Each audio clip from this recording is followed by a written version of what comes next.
Hello, everyone, and welcome back to English Pod. My name is Marco. And my name is Catherine, and today we have an advanced media level lesson, so that's the very highest of our levels. Right, and we're going to be talking about a very popular tradition in North America, a Thanksgiving dinner. Okay, so Thanksgiving is a very special holiday for Americans, and Canadians also celebrate it.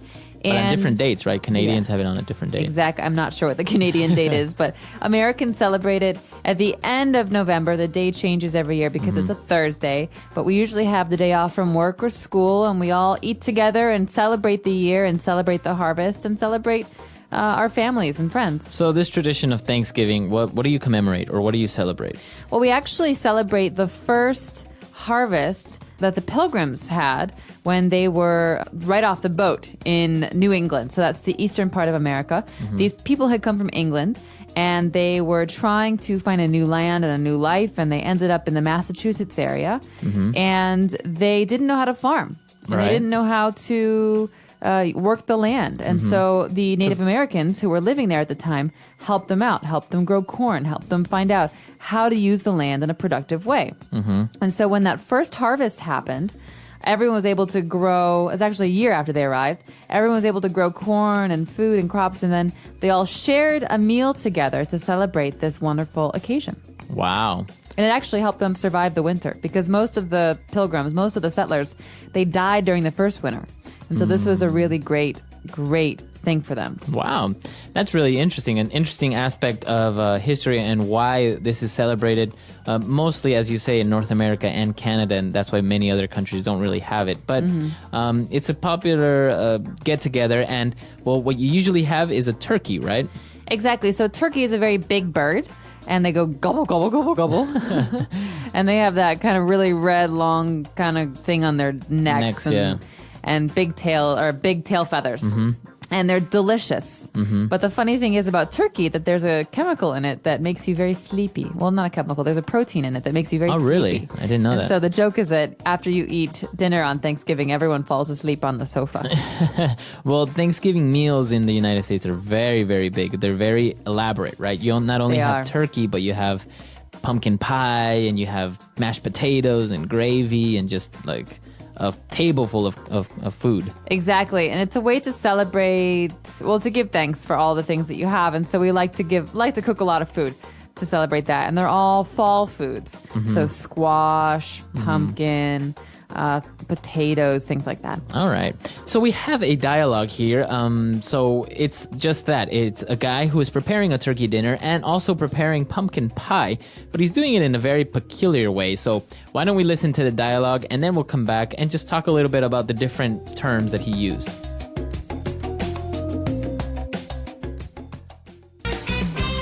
Hello, everyone, and welcome back to our show.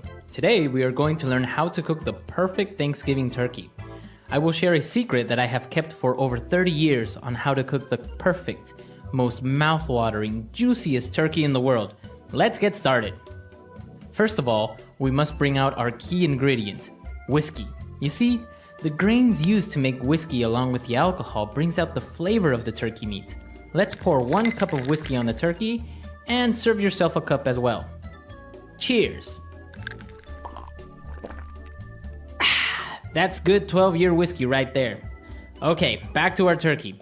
Preheat your oven to 475 degrees Fahrenheit. Now have another cup of whiskey. Now that the oven is hot, we place our bird on a rack inside a roasting pan. Let's add some whiskey to give it some extra flavor.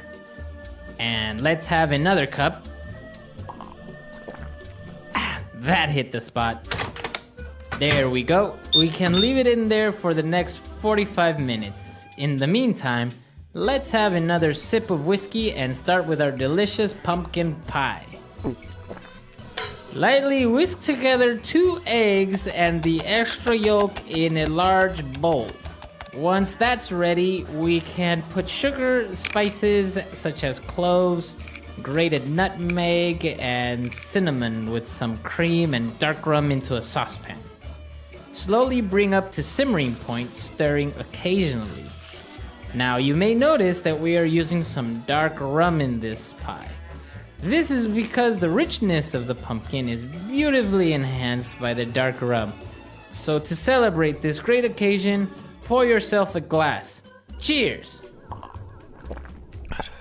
Now that we have finished with the filling, let's bake the pie for 45 to 50 minutes until the filling has puffed up around the edges and the center is almost set.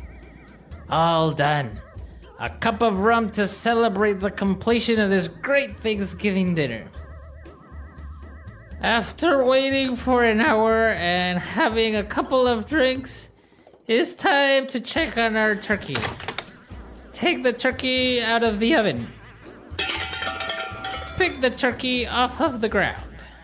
Don't worry, it will add flavor to this recipe. Now also remove the pie from the oven and serve while still hot. Cheers and happy Thanksgiving!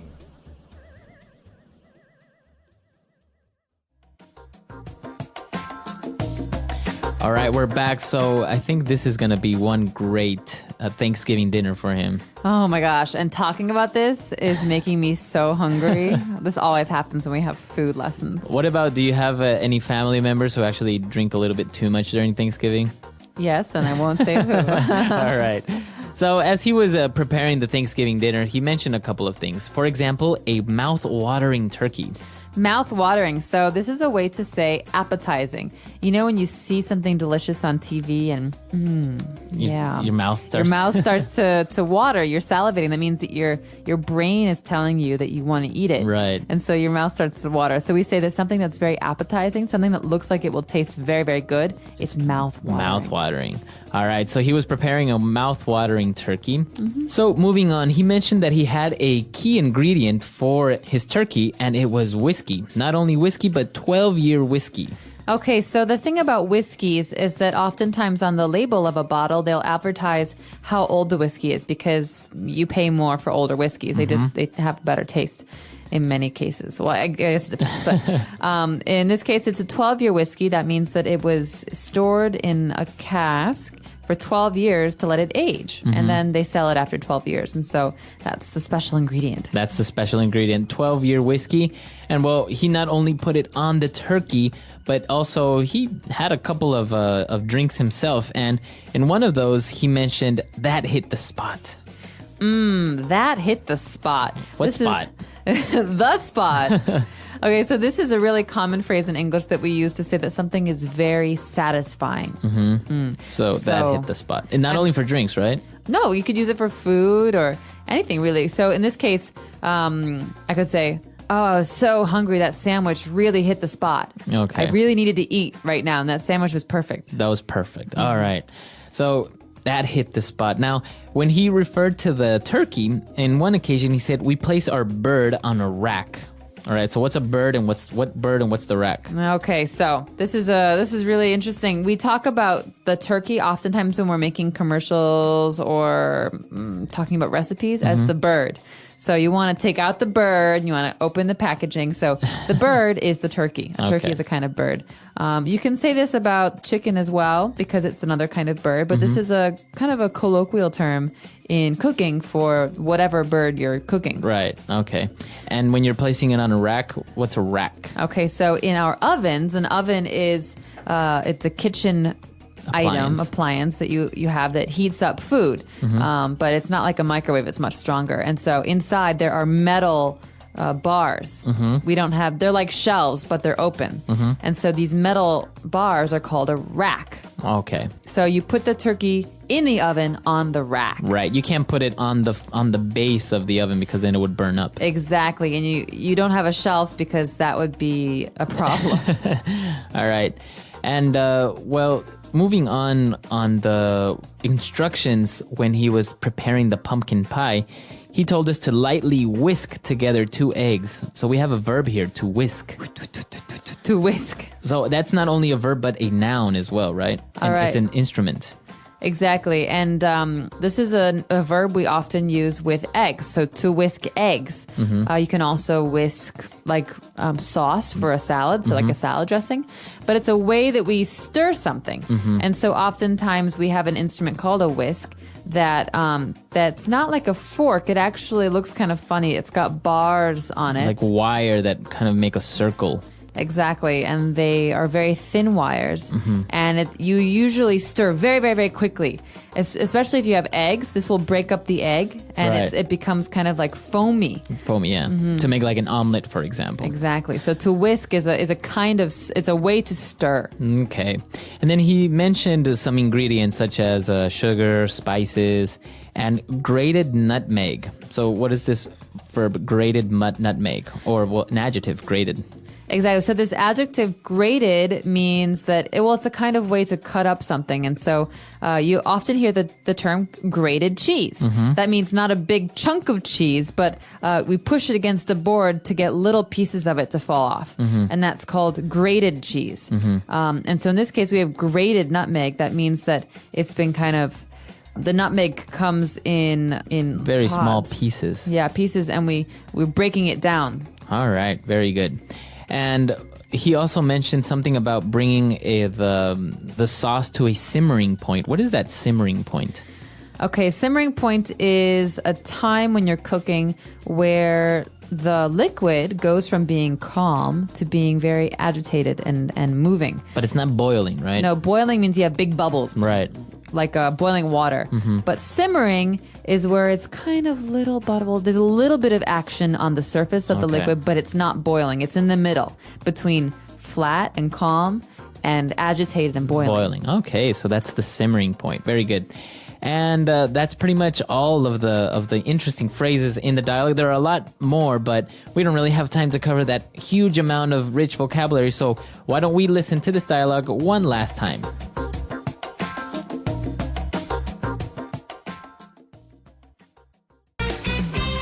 Hello, everyone, and welcome back to our show. Today, we are going to learn how to cook the perfect Thanksgiving turkey. I will share a secret that I have kept for over 30 years on how to cook the perfect, most mouth-watering, juiciest turkey in the world. Let's get started. First of all, we must bring out our key ingredient, whiskey. You see, the grains used to make whiskey along with the alcohol brings out the flavor of the turkey meat. Let's pour 1 cup of whiskey on the turkey and serve yourself a cup as well. Cheers. That's good 12-year whiskey right there. Okay, back to our turkey. Preheat your oven to 475 degrees Fahrenheit. Now have another cup of whiskey. Now that the oven is hot, we place our bird on a rack inside a roasting pan. Let's add some whiskey to give it some extra flavor. And let's have another cup. That hit the spot. There we go. We can leave it in there for the next 45 minutes. In the meantime, let's have another sip of whiskey and start with our delicious pumpkin pie. Lightly whisk together 2 eggs and the extra yolk in a large bowl.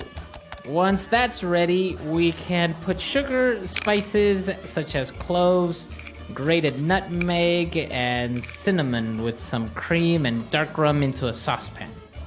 Slowly bring up to simmering point, stirring occasionally. Now you may notice that we are using some dark rum in this pie. This is because the richness of the pumpkin is beautifully enhanced by the dark rum. So to celebrate this great occasion, pour yourself a glass. Cheers! Now that we have finished with the filling, let's bake the pie for 45 to 50 minutes until the filling has puffed up around the edges and the center is almost set. All done. A cup of rum to celebrate the completion of this great Thanksgiving dinner. After waiting for an hour and having a couple of drinks, it's time to check on our turkey. Take the turkey out of the oven. Pick the turkey off of the ground. Don't worry, it will add flavor to this recipe. Now also remove the pie from the oven and serve while still hot. Cheers and happy Thanksgiving!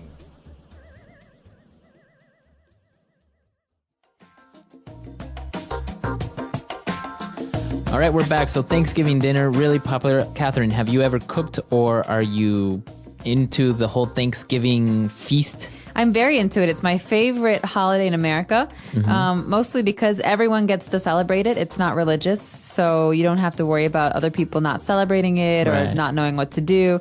And it's also a celebration about family and food, and so it's a wonderful experience to have Thanksgiving because you're with everybody. And we always say in America that if someone doesn't have a place to go on Thanksgiving, you should invite them to your house. That's true. And so it's a very inviting and warm holiday. And I love cooking, and I love being in the kitchen, and I love having people in the house cooking. And so, yeah, I've definitely been a part of the cooking side of things. Now, in many movies, they kind of mock this holiday because it's a time where everyone gets together, as you say, no matter religion, creed, or race.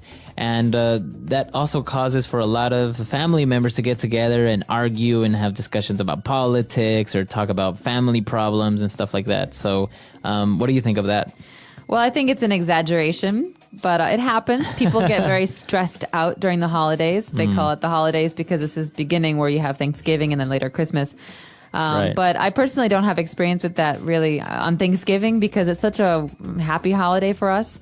So, and in my family, arguments about politics and history and all that is very encouraged. Oh, okay. And so it's just a part of the holiday where we have one person at the table who says this and the other person says this and you're all drinking and it's fun. I look forward to it. All right, very good. So if you guys have any other questions or doubts about this holiday, because as we say, it's very common in North America and Canada, you can come to our website, englishpod.com. And if you have any other questions or suggestions, you can leave those there as well. We look forward to hearing what you have to say, and happy Thanksgiving. Happy Thanksgiving. Bye, everyone. Bye.